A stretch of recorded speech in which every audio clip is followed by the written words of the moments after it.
महत्त्वाची बातमी, राज्यातील शेतकऱ्यांच्या खात्यात उद्या 4,000 रुपये जमा होणार आहेत। पीएम किसान सन्मान आणि नमो शेतकरी महासन्मान निधीचे हे पैसे जमा होतील। पंतप्रधान मोदींच्या हस्ते उद्या वाशिममधील कार्यक्रमातून रक्कम वितरित करण्यात येईल। देश के 9.5 करोड़ किसानों के खातों में आज 20,000 करोड़ रुपए ट्रांसफर किए गए हैं। महाराष्ट्र की डबल इंजन की सरकार तो यहां के किसानों को डबल फायदा पहुंचा रही है। नमो शेतकरी महासम्मान योजना के तहत महाराष्ट्र के 90 लाख से ज्यादा किसानों को करीब 1,900 करोड़ रुपए दिए गए हैं। आज कृषि, पशुपालन और किसान उत्पाद संघ एफपीओ से जुड़े सैकड़ों करोड़ रुपए के प्रोजेक्ट भी जनता को समर्पित किए गए हैं। पोहरा देवी के आशीर्वाद से मुझे अभी लाड़की बहन योजना की लाभार्थियों को मदद देने का भी सौभाग्य मिला है। ये योजना नारी शक्ति का सामर्थ्य बढ़ा रही है। मैं महाराष्ट्र के भाई बहनों को, देश के सभी किसान भाई बहनों को हार्दिक बधाई देता हूं। साथियों, आज यहां आने से पहले मुझे पोहरा देवी में बंजारा विरासत संग्रहालय के लोकार्पण का भी सौभाग्य मिला है। देश की महान बंजारा संस्कृति, इतनी बड़ी विरासत, इतनी प्राचीन परंपरा, ये म्यूजियम देश की नई पीढ़ियों को इनसे परिचित कराएगा। और मैं आप सबसे आग्रह करता हूं, ये जो मंच पर बैठे हैं उनको भी आग्रह करता हूं कि आज जाने से पहले ये बंजारा विरासत संग्रहालय देख करके ही जाना।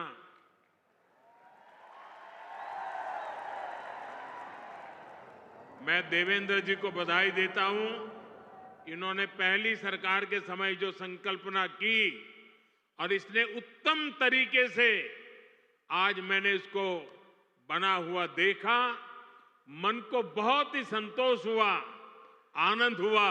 और मैं तो आपसे आग्रह करूंगा, आप तो देखें, आपके पूरे परिवार को बाद में समय निकाल करके इसे देखने के लिए जरूर भेजें।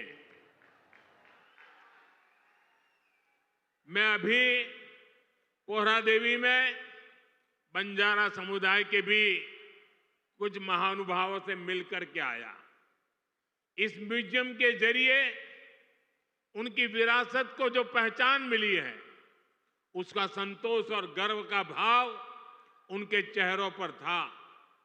मैं आप सभी को बंजारा विरासत म्यूजियम की बधाई देता हूं।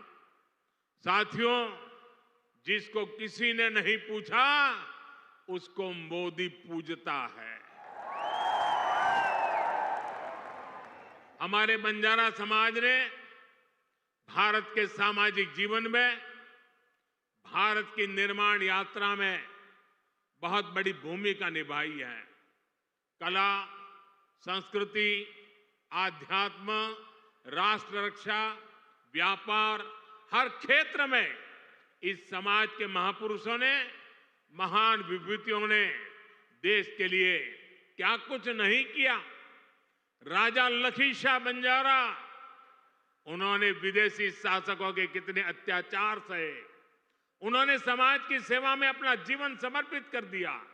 संत सेवालाल महाराज, स्वामी हाथीराम जी, संत ईश्वर सिंह बापू जी, संत डॉक्टर रामराव बापू महाराज, संत लक्ष्मण चैतन्य बापू जी, हमारे बंजारा समाज ने ऐसे कितने ही संत दिए जिन्होंने भारत की आध्यात्मिक चेतना को असीम ऊर्जा दी। पीढ़ी दर पीढ़ी, सैकड़ों हजारों वर्ष से समुदाय भारत की संस्कृति और परंपराओं को सहेजता और संवारता आया है। आजादी की लड़ाई के समय अंग्रेज सरकार ने इस पूरे समुदाय को ही अपराधी घोषित कर दिया था। लेकिन भाइयों बहनों, आजादी के बाद ये देश की जिम्मेदारी थी कि बंजारा समाज की चिंता करे, उन्हें सही सम्मान दे। और उस समय कांग्रेस की सरकारों ने क्या किया? कांग्रेस की नीतियों ने इस समाज को मुख्य धारा से काट कर रखा।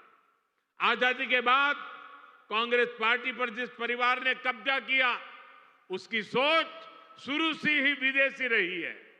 अंग्रेजी हुकूमत की तरह ही ये कांग्रेसी परिवार भी दलित, पिछड़ा, आदिवासियों को अपने बराबर नहीं मानते। इन्हें लगता है भारत पर एक परिवार की ही हुकूमत रहनी चाहिए, क्योंकि अंग्रेज उन्हें ये हक देकर गए थे। इसलिए उन लोगों ने बंजारा समाज के प्रति हमेशा अपमानजनक रवैया बनाए रखा। साथियों, एनडीए की केंद्र सरकार ने ही गुमंतु, अर्धगुमंतु समुदाय के लिए कल्याण बोर्ड का गठन भी किया है। इस समाज के सांस्कृतिक पहचान को सही सम्मान मिले, इस दिशा में भी बीजेपी सरकार और एनडीए सरकारें लगातार काम कर रही है। विकास की गति तेज करने के लिए यहां राज्य सरकार ने संत सेवालाल महाराज बंजारा तांडा समृद्धि अभियान भी चलाया है। साथियों, हमारे इन प्रयासों के बीच आपको ये भी याद रखना है कि कांग्रेस और महाआघाड़ी का आपके प्रति क्या रवैया रहा है। जब फडणवीस जी मुख्यमंत्री थे, तब पहरा देवी तीर्थ क्षेत्र के विकास की योजना बनी थी, लेकिन बीच में महाआघाड़ी की सरकार आई और उन्होंने इस काम पर ब्रेक लगा दिया। पोहरा देवी तीर्थ क्षेत्र का विकास तब आगे बढ़ा जब महायुति शिंदे जी के नेतृत्व में फिर से यहां सरकार बनी। आज इस योजना पर 700 करोड़ रुपए खर्च किए जा रहे हैं। इस तीर्थ स्थल के विकास से भक्तों को आसानी होगी और आसपास के क्षेत्रों में विकास भी तेज होगा। भाइयों और बहनों, बीजेपी अपनी नीतियों से वंचित समाज को आगे बढ़ाना चाहती है, जबकि कांग्रेस सिर्फ लूटना जानती है। कांग्रेस गरीब को गरीब बनाकर रखना चाहती है। कमजोर और गरीब भारत कांग्रेस को उसकी राजनीति को बहुत सूट करता है। इसलिए आप सभी को कांग्रेस से बहुत सावधान रहना है। आज कांग्रेस को पूरी तरह से अर्बन नक्सल का गिरोह चला रहा है। कांग्रेस को लगता है कि अगर सब एक हो गए तो देश को बांटने का उनका एजेंडा फेल हो जाएगा। इसलिए हमें आपस में लड़वाना चाहते हैं। पूरा देश देख रहा है कांग्रेस के खतरनाक एजेंडों को। विकास सपोर्ट, किसका सपोर्ट मिल रहा है? जो लोग भारत को आगे बढ़ने से रोकना चाहते हैं, वो इन दिनों कांग्रेस के सबसे करीबी दोस्त हैं। इसलिए समय एक होने का है। हमारी एकता ही देश को बचाएगी। भाइयों और बहनों, मैं महाराष्ट्र के लोगों को कांग्रेस की एक और करतूत बताना चाहता हूं। आपने खबरों में देखा होगा, अभी दिल्ली में हजारों करोड़ रुपए का ड्रग्स पकड़ा गया। और देखिए दुख की बात, इस ड्रग्स रैकेट का मुख्य सरगना कौन निकला? कांग्रेस का एक नेता उसका मुख्य सरगना निकला। कांग्रेस युवाओं को नशे की लत में धकेलकर उस पैसे से चुनाव लड़ना और जीतना चाहती है। हमें इस खतरे से सावधान रहना है और दूसरों को भी सावधान करना है। हमें साथ मिलकर ये लड़ाई जीतनी होगी। साथियों, आज हमारी सरकार का हर निर्णय, हर नीति विकसित भारत को समर्पित है। और विकसित भारत का बहुत बड़ा आधार हमारे किसान हैं। किसानों को सशक्त बनाने की दिशा में आज कई बड़े कदम उठाए गए हैं। आज 9,200 किसान उत्पाद संघ एफपीओ देश को समर्पित किए गए हैं। अभी कृषि के लिए कई इंफ्रास्ट्रक्चर प्रोजेक्ट का भी लोकार्पण हुआ है। इनसे कृषि उत्पादों के स्टोरेज, प्रोसेसिंग और प्रबंधन की क्षमता बढ़ेगी। ये सारे प्रयास किसानों की आय बढ़ाने में मदद करेंगे। वैसे यहां महाराष्ट्र में तो किसानों को एनडीए सरकार में डबल फायदा हो रहा है। एकनाथ जी शिंदे की सरकार ने किसानों का बिजली बिल भी जीरो कर दिया है। आमच्या शेतकऱ्यांना विजेचे बिल मिळत आहेत, त्यावर शून्य लिहिलेले आहे ना। साथियों, महाराष्ट्र के किसानों ने, विदर्भ के किसानों ने कई दशकों तक बड़े संकटों का सामना किया है। कांग्रेस और उसके साथियों की सरकारों ने किसानों को बदहाल और गरीब बनाने में कोई कोर कसर नहीं छोड़ी थी। यहां जब तक महाअघाड़ी की सरकार थी, उसके दो ही एजेंडे थे। पहला, किसानों से जुड़ी परियोजनाओं को ठप करना।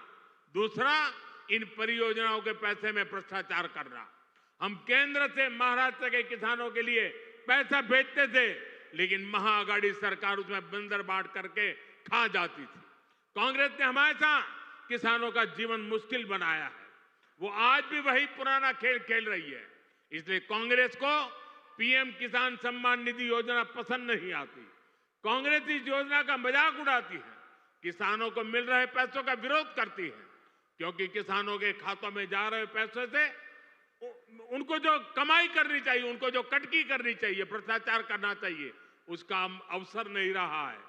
आज पड़ोसी राज्य कर्नाटका को देखिए, जैसे महाराष्ट्र में महायुति सरकार किसान सम्मान निधि के साथ अलग से पैसे देती है, ऐसे ही कर्नाटका में बीजेपी सरकार देती थी। यहां कर्नाटका के मेरे कई बंजारिया परिवार यहां आए हुए हैं, लेकिन जैसे ही कर्नाटका में कांग्रेस की सरकार आई, उन्होंने वो पैसा देना बंद कर दिया। वहां की कई सिंचाई परियोजनाओं से राज्य सरकार ने मुंह फेर लिया। कर्नाटका में कांग्रेस ने बीज की कीमतें भी बढ़ा दी।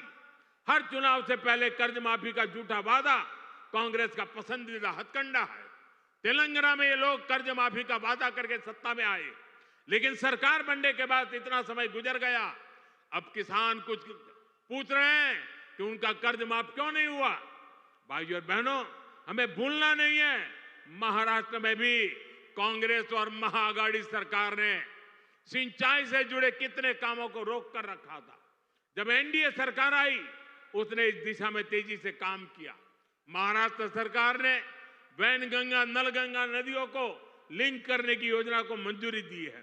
करीब 90,000 करोड़ रुपए की इस परियोजना से अमरावती, यवतमाळ, अकोला, बुल्डाना, वाशिम, नागपुर और वर्धा में पानी की कमी को दूर होगी। महाराष्ट्र की सरकार कपास और सोयाबीन की खेती करने वाले किसानों को आर्थिक मदद भी दे रही है। किसानों के खातों में कपास और सोयाबीन के लिए 10-10 हजार रुपए दिए जा रहे हैं। हाल ही में अमरावती के टेक्सटाइल पार्क का शिलान्यास भी किया गया। इस पार्क से कपास किसानों को बड़ी मदद मिलेगी। साथियों, हमारे महाराष्ट्र में देश की आर्थिक प्रगति का नेतृत्व करने की असीम क्षमता है। ये तभी होगा जब गांव, गरीब, किसान, मजदूर, दलित, वंचित सबको आगे बढ़ाने का अभियान मजबूती से चलता रहेगा। मुझे विश्वास है आप सब अपना आशीर्वाद बनाए रहेंगे। हम सब साथ मिलकर विकसित महाराष्ट्र, विकसित भारत के सपने को पूरा करेंगे।